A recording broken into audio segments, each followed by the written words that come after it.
Esto ya está grabando. Vamos a dar una revisión del curso completo. No se preocupen si de momento esto no se entiende. Esto lo voy a ver con calma a lo largo de todo el trimestre. Entonces es la revisión del curso, de nuestro curso de cálculo de varias variables 2. Entonces uno comienza este curso revisando las curvas. Las curvas, en este caso voy a denotar con C, una curva. Y puedo decir que está en el plano o en el espacio. Voy a colocarlo en el plano. Entonces, el dominio es el intervalo cerrado, A, B, y del otro lado es R2. Entonces, la gráfica, o más bien la imagen, aquí en el plano, sería lo que vaya dibujando el lápiz, la curva C de T, en algún punto. Y esta curva vas a poder decir que es orientada. En este momento no voy a definir nada. Solamente voy a afirmar que siempre es orientada. Eso quiere decir que puedo recorrerla a través, puedo hacer el trazo con el lápiz y siempre voy a tener una dirección. Desglosado con un sistema de coordenadas cartesiano, voy a tener que es x de t, y de t, donde x de t y de t son las funciones paramétricas, t es el parámetro de la curva,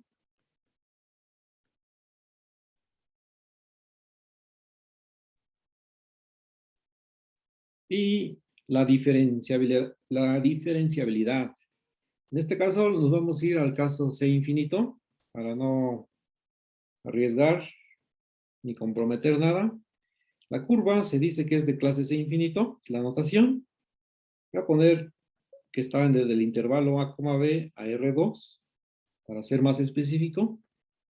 Si, solo si, la condición necesaria y suficiente de que las derivadas de las funciones coordenadas existen de todos los órdenes. Entonces, la derivada enésima está dado por esta notación para X y Y. Estas cosas existen y son de todos los órdenes.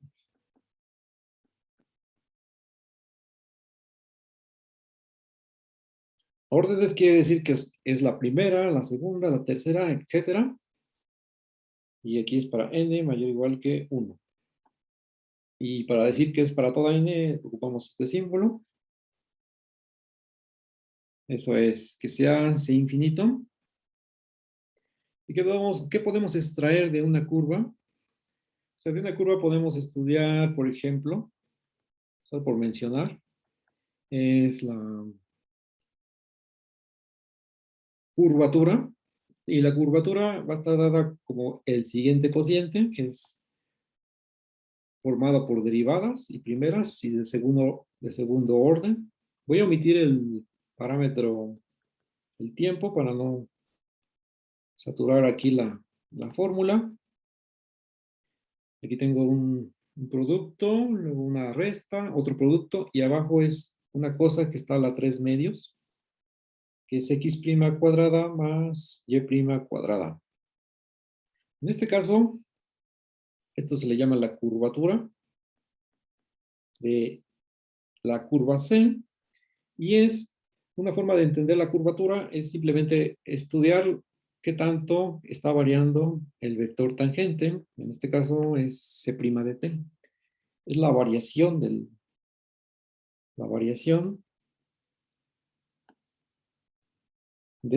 el vector tangente.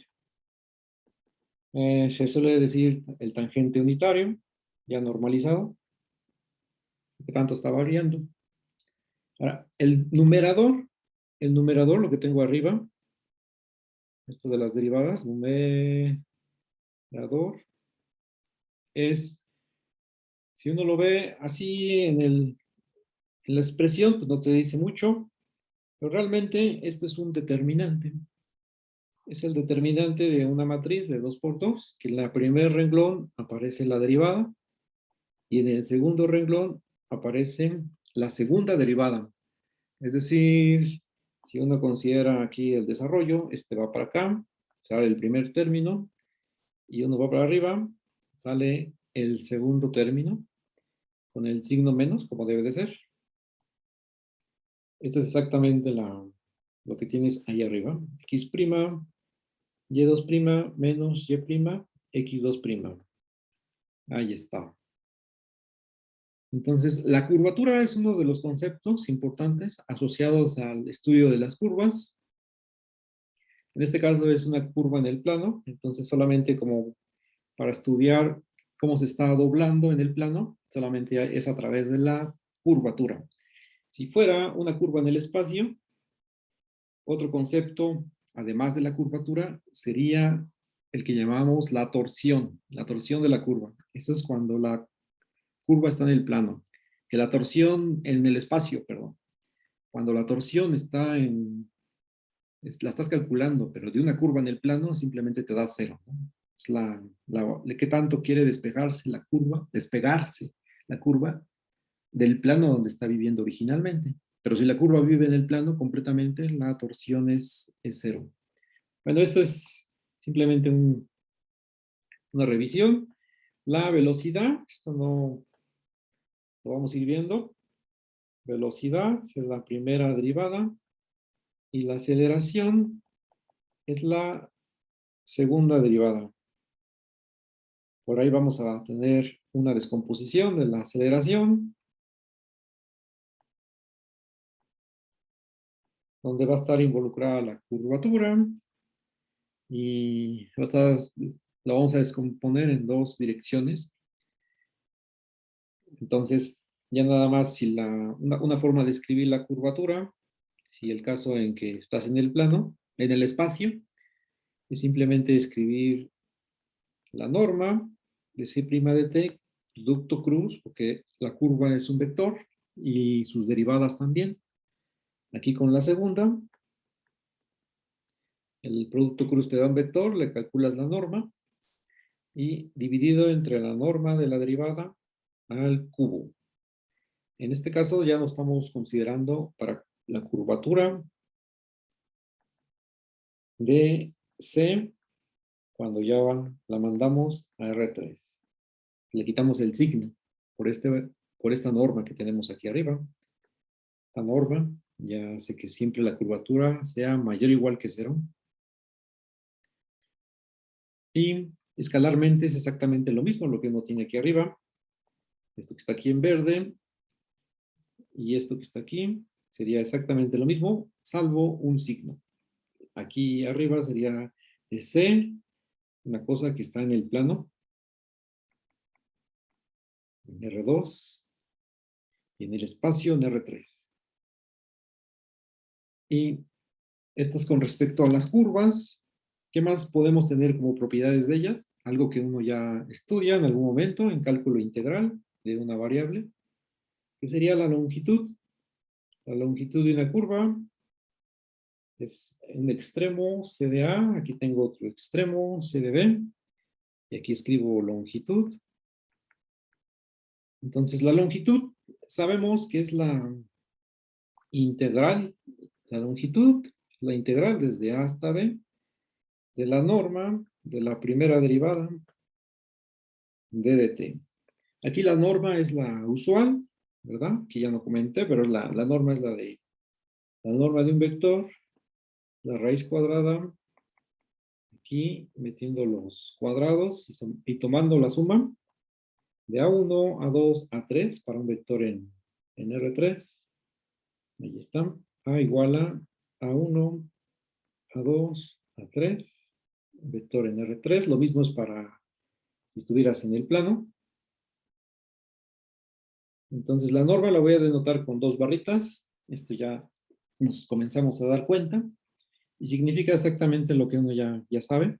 Es la distancia, ¿no? Del origen hacia el punto donde termina la flecha. Esa es la norma. Y Esto de la longitud, pues viene de un procedimiento de tomar el límite de una cierta partición. Por ejemplo, aquí agárrate la partición del intervalo, una partición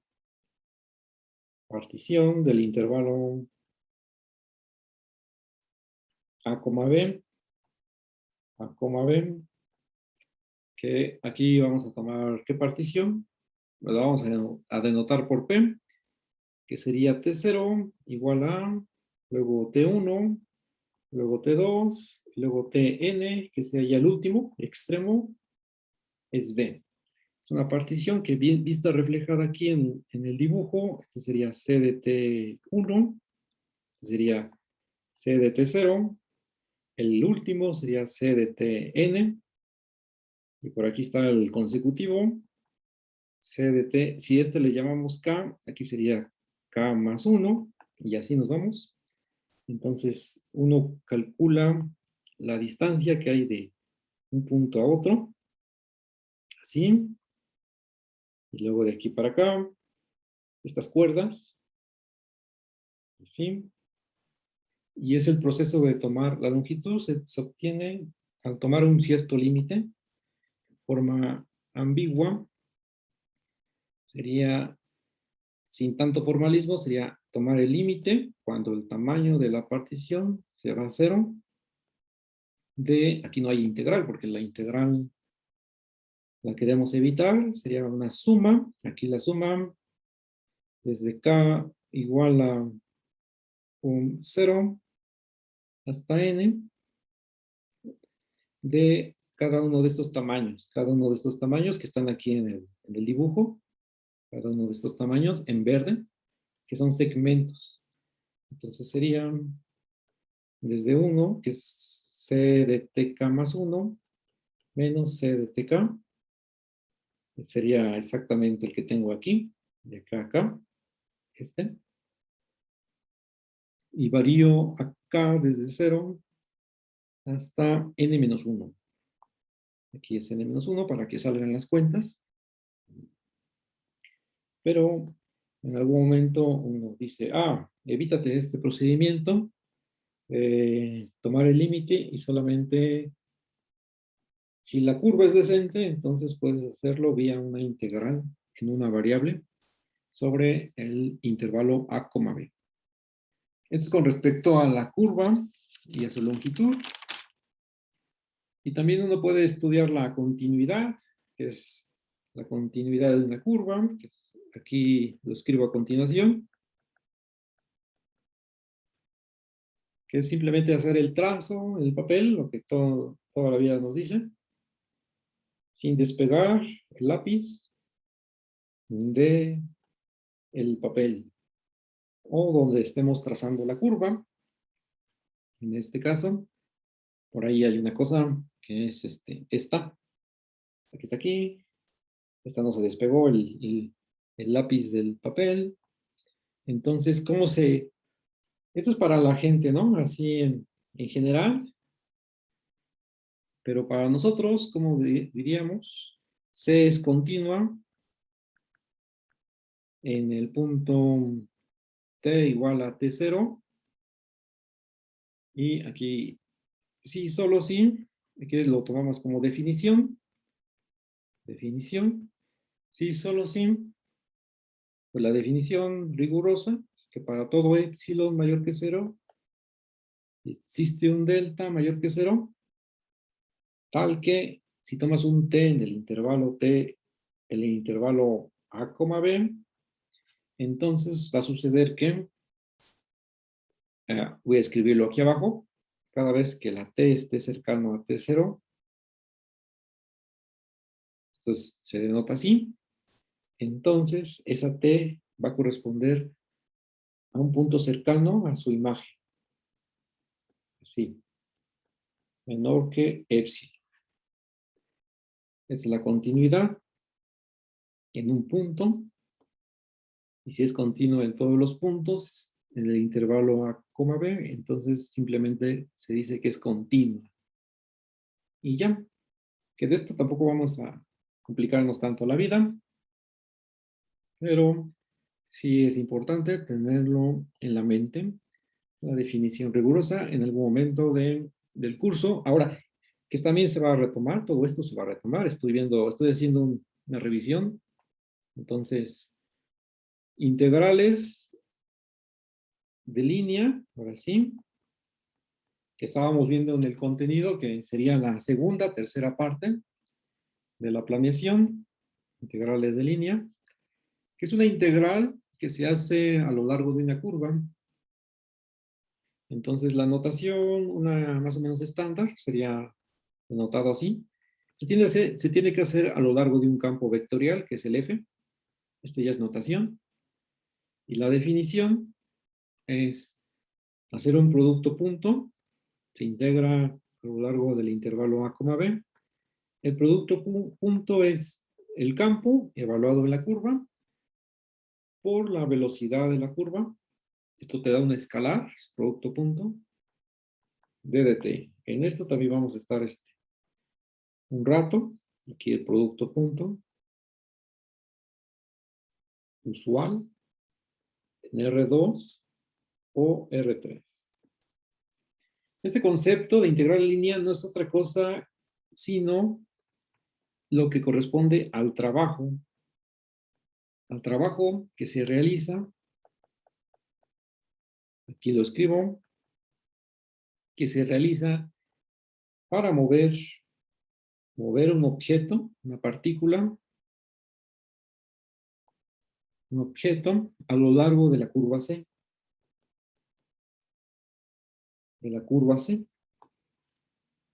Y usualmente aquí vamos a anotar la notación con la W.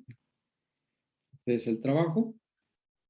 Y el campo vectorial es F. F es el campo vectorial. Estos también los vamos a estudiar. Campo vectorial solamente.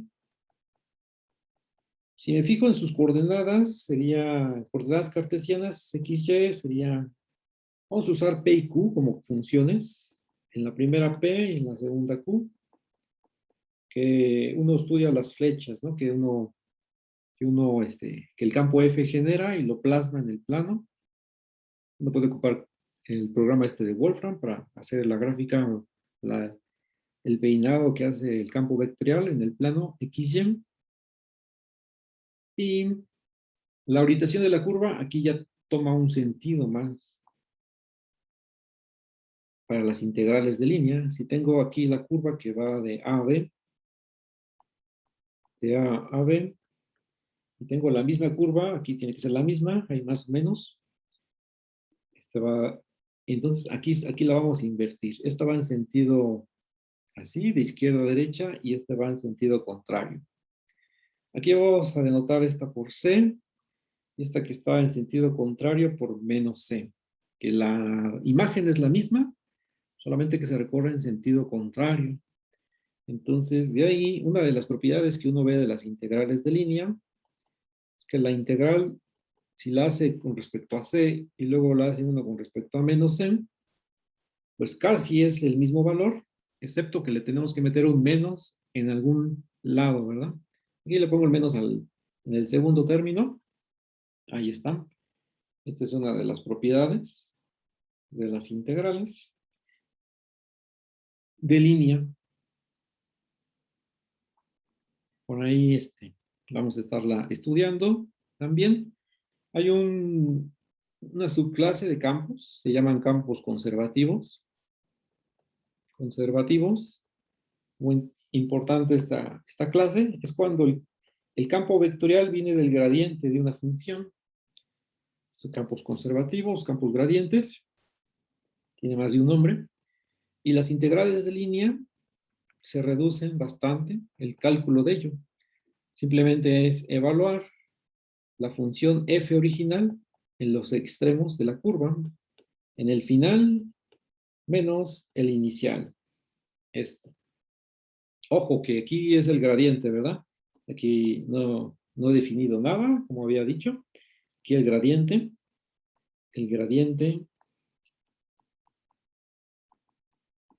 de f. Y se obtiene un campo vectorial, f mayúscula. Este ya es un campo vectorial. campo vectorial. Este es el gradiente, es el usual que uno estudia en un curso de varias 1. Y este resultado también se conoce como la generalización del teorema fundamental del cálculo. Simplemente le voy a poner el teorema fundamental del cálculo. En este contexto de integrales de línea para campos conservativos.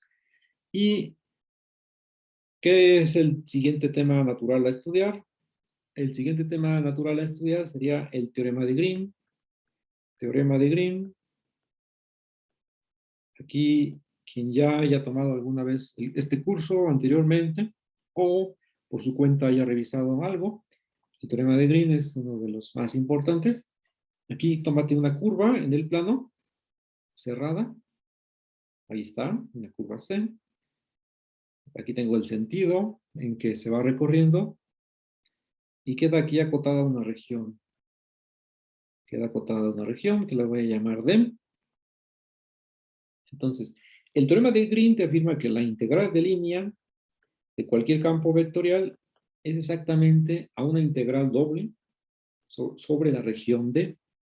Y aquí tiene que ser algo escalar, que sería la parcial de Q con respecto a X menos la parcial de P con respecto a Y, que son las componentes del campo F. Aquí F le puse P, Q. Y P y Q son las componentes del campo vectorial. Y por aquí ya ponemos D de X, D de Y, como gusten, o D de A. Esta es una integral doble. Integral doble. Estas de las que ya sabemos calcular. Y esta es una integral de línea, como habíamos ya presentado. Integral de línea. Línea. Integral de línea. Entonces, del lado izquierdo tengo una integral de línea que solamente es fijarse en la frontera, la orillita aquí, de la región D. Y del lado derecho es agarrar y calcular la integral doble sobre toda esta región. Entonces es también un teorema fundamental del cálculo. Entonces por aquí le pongo flecha y aquí también le pongo flecha para el teorema. Hay varios teoremas fundamentales del cálculo que son generalizaciones a este contexto. Y D, aquí ya no puse quién es D, D es la región acotada, es la región acotada por la curva C. Esto lo vamos a estudiar, vamos a hacer ejercicios, vamos a hacer algunas aplicaciones. Hay algunas cosas interesantes aquí que ver. Y después, cuando uno ya agota esta parte de las integrales de línea en el plano, pues da el siguiente paso del plano a R3. Y en R3 el análogo a curvas sería superficies. Entonces tiene que estudiar uno superficies un rato. Es análogo a las curvas. Uno puede estudiar de superficies lo que correspondería a la curvatura, la forma en que uno va dibujándolas o la forma de representar. Una de ellas sería la que uno ya conoce, como la gráfica de una función. Aquí sería el paraboloide, que está conocidísimo. Paraboloide. Y aquí algo más sencillo, que sería z igual a 2x más y, que sería simplemente un plano. Por ahí colocado en R3, y ya aquí lo pongo todo chueco. Y en general la gráfica de una función es z igual a f de xy, te da una superficie. O en forma implícita, lo que uno conoce cuando uno estudia la esfera, que es una superficie cuadrática, de estas de las que se presentan en varias 1, está dada en forma implícita. Es una esfera, en este caso de radio 1, con centro en el origen. Lo estoy igualando a 0 en el origen. Por aquí está la esferita, está el radio 1. Y en forma general, para dar la ecuación Aquí F mayúscula depende de X, Y y Z, y esto está igualado a 0, ¿no? En general, está dada la superficie como las soluciones que te dan esto igual a 0. Esto te define una superficie que sería la generalización de la ecuación que tengo aquí, inmediata arriba. Y una de las cosas que uno aprende en el curso anterior es calcular el vector normal. Vector normal. Que te dice, simplemente si quieres calcular esa flecha que es ortogonal o perpendicular a la superficie, solamente aviéntate el normal, el gradiente. El gradiente de F es el normal. Eso es. Así, si queremos el normal para tenemos que calcularle tenemos que calcularle el gradiente. Lo pondría de este lado, aquí al margen, sería z igual a x cuadrada más y cuadrada, aquí como repaso sería x cuadrada más y cuadrada menos z igual a 0. Esta sería la f de xy, y el normal sería el gradiente. Aquí sería, el gradiente sería 2x, ¿verdad? Y luego es 2y, y luego es menos 1. Es el vector que está apuntando hacia el exterior, este que está aquí, marcado. Lo voy a cambiar n por el gradiente porque le puse n de normal, pero para ser más exactos, aquí es el gradiente de f. Ortogonal a la superficie, entonces ahí está la ortogonalidad. Lo mismo para el plano o en la esfera, pasa exactamente algo similar. Y una forma de ubicar las superficies sería dándole una parametrización. Parametrización, vamos a poner aquí parametrización de superficies, que es como las queremos estudiar o utilizar para el siguiente paso. Superficies sería aquí pues una cosa así, una phi, que es la parametrización. Y si queremos parametrizar el paraboloide, que ya lo tenemos ahí a la vista, que es el primer ejemplo, tenemos la gráfica de la función, lo tenemos bien ubicado, entonces aquí sería x, y en z pues es x cuadrada más y cuadrada, y ya está. Para todo x y y, en principio aquí es en todo R2, es el dominio del paraboloide, o de esta cazuela, ¿verdad? Que está aquí a la vista. No tiene ni un problema para definirlo en todo x y y. Esta sería la parametrización de la superficie del paraboloide. Lo mismo si queremos hacerlo para la siguiente. Es phi de xy. El siguiente es el plano, ahí está a la vista. Pones x y en z es 2x más y. Son ejemplos solamente. Ya haremos el caso general y ya veremos qué más se puede sacar aquí. Una de las cosas, había comentado, es la curvatura.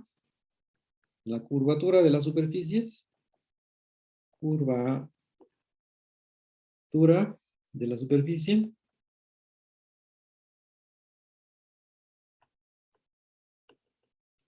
Esto podemos estudiarlo. Luego otra es el área de la superficie, en una región acotada, por supuesto, para no tener problemas de integrales dobles impropias, que también se puede estudiar.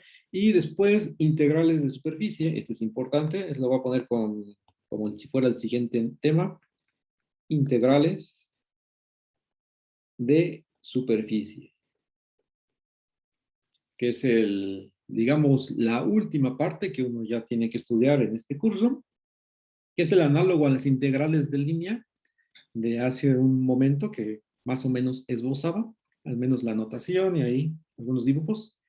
En este caso sería la generalización y la última parte que uno estudia en este curso pues es una integral de superficie. Aquí ya le ponía una S aquí abajo. Y aquí ya, dependiendo de la notación o el libro que uno esté tomando. Pero, ¿qué haces con una integral de superficie? Haces una doble integral de tu campo vectorial, si tienes que partir de un campo vectorial a lo largo de esta superficie S, haces un producto con phi de X cruz phi de Y. Y lo integras con respecto a las variables X y Y, que son los parámetros. Ahora, ¿quiénes son estas cosas que uno que escribí aquí. ¿Qué significan? Esto está sencillo. Si fuera el paraboloide, simplemente phi de x corresponde a la derivada parcial con respecto a x en cada coordenada. Aquí sería 1, enseguida es 0, y el último es 2x. Ahora, ¿quién es phi de y? Análogamente, es la derivada parcial con respecto a y en cada una de las coordenadas. Entonces, tomando todavía el paraboloide, sería 0, x1, y de este lado es 2y. Y después ejecutas el producto cruz, y esto te va a dar este factor, este segundo vector, que tienes que hacer el producto punto con el campo F. Aquí solamente para mencionar, estos vectores geométricamente son vectores tangentes a la superficie. Entonces aquí hago el dibujo. Tengo el dibujo por acá, lo tengo en la superficie, así en general, y le calculo phi de x, que es phi de x, es tangente, entonces ahí está peinando la superficie. Y por aquí está phi de y en forma arbitraria. Entonces, al tomar el producto cruz, sabemos que vas a ir normal a los dos primeros. Este es el producto cruz. Este dibujo lo voy a hacer no sé cuántas veces cuando lleguemos a este tema, solamente para ir viendo por dónde vamos a ir caminando el día de hoy. Este procedimiento es la integral de superficie, es una integral doble que se realiza, y D es la región o es el dominio de S, o sea que es donde se mueve X y Y, un dominio acotado usualmente. La región puede ser ahí un disco en el plano X y Y, algo no tan complicado. Ahora, una de las cosas que uno tiene que continuar viendo es cuando ya la situación no puedes calcular tan rápido una integral de línea. Entonces, qué resultados tienes para apoyarte? Uno es el teorema de Stokes.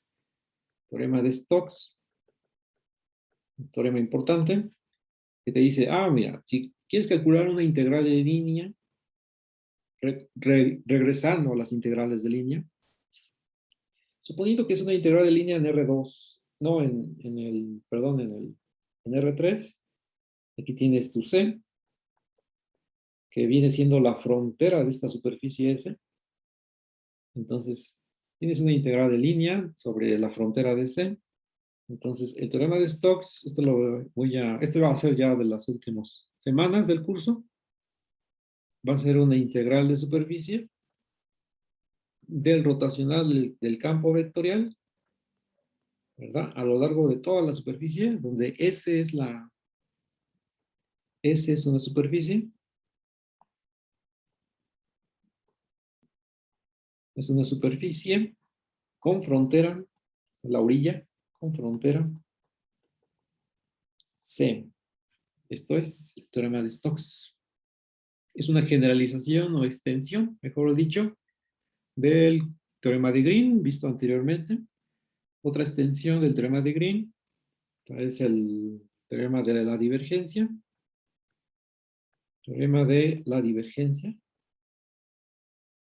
Estos son grandes teoremas en cálculo de varias variables, o en este curso, que te dice como una manera de calcular integrales de superficie. Te dice la integral de superficie de un campo vectorial, si la superficie es cerrada, así como una esfera, digamos, un elipsoide o algo similar, es una integral triple sobre la región que acota la superficie. ¿De qué objeto? De algo escalar, que es la divergencia del campo vectorial. Entonces aquí es una integral triple. Si no te sale directamente, puedes cambiar a coordenadas cilíndricas o las otras que son esféricas, ya que estamos en R3. Y aquí especificamos, S es una superficie, en R3, que es cerrada, es cerrada, y W es una región en R3, es un sólido, es una región la región en R3, acotada por la superficie S. Nuevamente aquí hago el dibujo. Una esfera, un elipsoide. Aquí es un elipsoide. Sería la superficie. Y lo que acota, lo que queda adentro, sería la W. Es la región sólida, ¿no? La región sólida.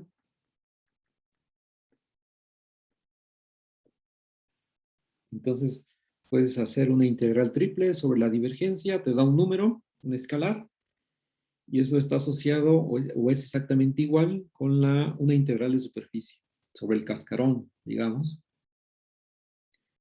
Son resultados que vamos a ir trabajando, vamos a ir preparando los temas para llegar a ellos y darle interpretación a lo que corresponde, lo que es aquí el rotacional, el operador rotacional, y aquí al operador divergencia. Divergencia. Eso es. Y sobre esto uno puede ya estudiar lo que corresponde a los flujos, flujos asociados a campos vectoriales a lo largo de superficie. Ya puede estudiar lo que es una fuente, un sumidero, ¿verdad? Y en general este sería el, el curso, lo que estaríamos viendo, estudiando. Hay algo que tengo que decir, que esto lo vamos a ir viendo poco a poco. Este es el panorama general. Aquí solamente puse algunos temas y conceptos representativos. Nada, no va a ser lo único.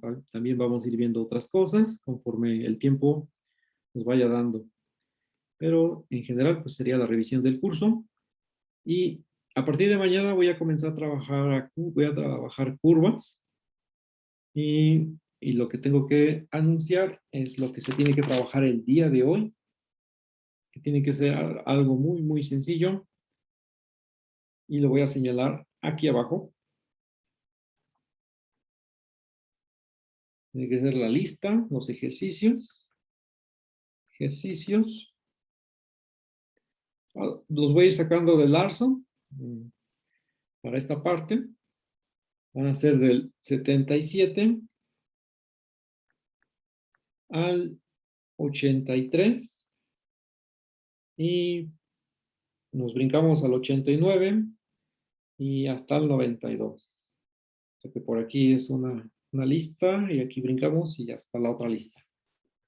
Estos serían los ejercicios de la sección el Arson que tengo que subí a Classroom, que es donde me voy a basar algunas cosas, la mayoría.